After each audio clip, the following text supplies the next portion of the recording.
After months of anticipation, Apple has finally unveiled iOS 8. What's new? What's different? I'm Taylor Martin, this is Pocket Now, and this is our hands-on preview of iOS 8 Beta 1.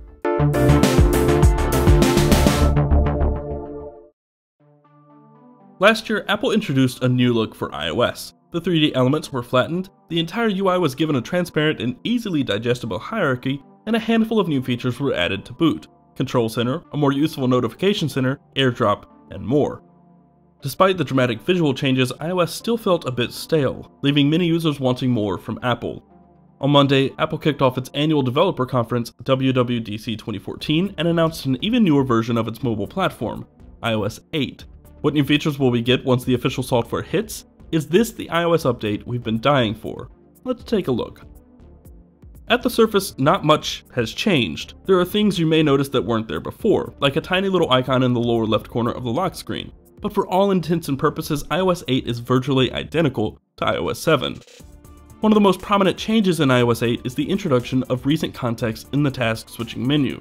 All of your most recent contacts appear above the app previews for quick access. Tap on a face to reveal all the communication methods with that person.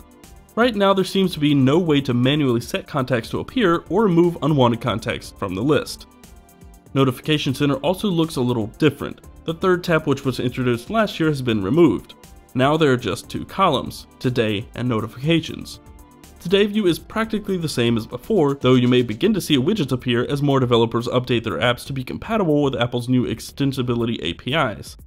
The notification view, on the other hand, has been graciously updated with an inline response function and easier dismissal of individual notifications. Instead of having to clear all or none, you can swipe individual notifications to the left and tap Dismiss to clear one by one. Spotlight has been updated with new inline suggestions from various sources, like Wikipedia articles and IMDb entries. This sort of fills the gap for text queries with intelligent answers for when you don't want to speak to Siri.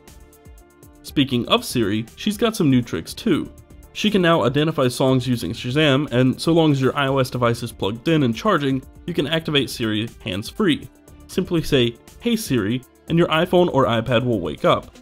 It's unfortunate it only works when devices are plugged in, but we're certain this is in favor of longer battery life. Maybe new hardware in the fall will enable a functionality more comparable to the Moto X's touchless control, which works all the time. When typing, you may notice there is now a word suggestion bar above the keyboard. This is part of the new predictive text in iOS 8, which is context aware. It certainly isn't the first keyboard of its type, but we're happy to see it on iOS regardless. Like SwiftKey or Swipe on Android, it learns the way you type, but it takes it one step further by learning how you talk to different people and suggesting different words based on who you're talking to. Even more, Apple flipped the switch on one of the most requested features for iOS: third-party keyboards. Android has had this function for some time, allowing users to choose which keyboard works best for them. While there are no third-party keyboards available just yet, some of the firms behind the most noteworthy third-party Android keyboards are well on their way to bringing them to iOS. Above all other features Apple introduced, it harped on one in particular: continuity. Sadly, not many of these features are live yet, but soon you will be able to start messages on one device and finish them from another, or start browsing a Safari page from your iPad and pick up from your iPhone seamlessly. One continuity feature that does work, however, is SMS integration in iMessages. Before, from the iPad or Mac, you could only send an iMessage. Now SMS messages are synced, and you can send them from your Mac provided you have the Yosemite update or an iPad, as well as your iPhone.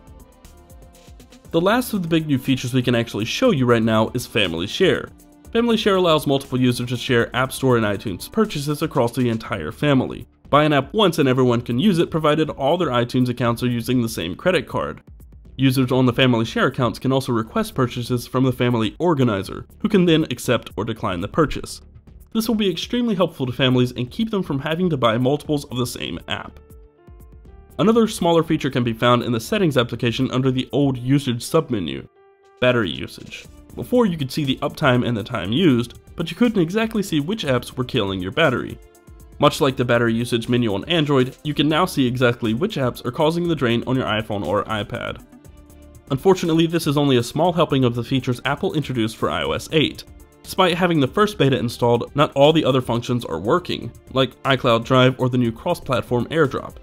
The Health app is installed, but without compatible hardware, it doesn't really do anything. The new Smart Edit function is missing from the Photos app.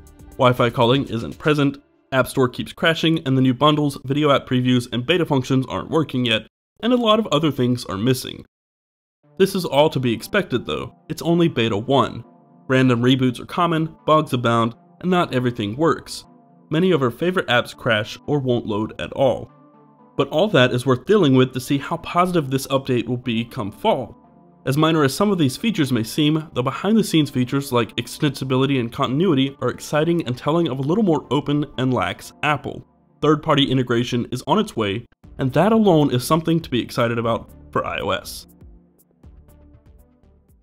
Thanks for watching everyone. If you enjoyed this video, be sure to click the thumbs up button below, and of course, subscribe to the channel to see more videos like this one in the future. Be sure to follow us in all the usual places, Twitter, Facebook, and Google+, at Pocket Now. I'm Taylor Martin. You can find me on Twitter at CasperTech, and I will see you next time.